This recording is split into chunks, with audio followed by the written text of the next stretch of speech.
I'm on the Whinnies Community Garden in Sunniside on a rather pleasant and very mild winter morning.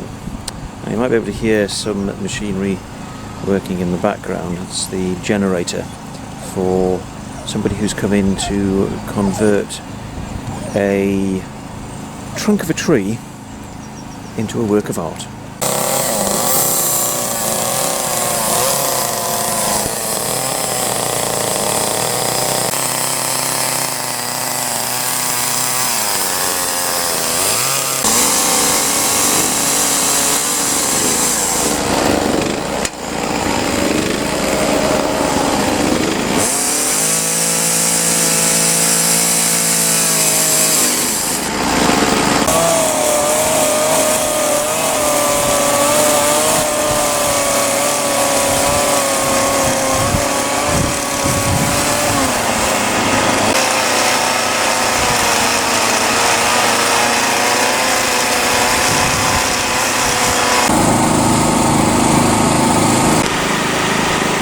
So, an owl is going on the top of the trunk.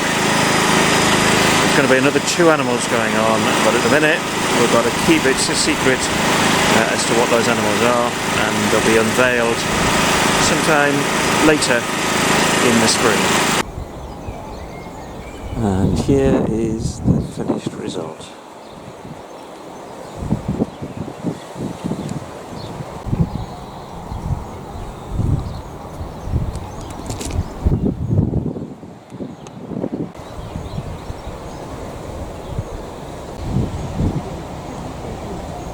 And a fish to go with this as well.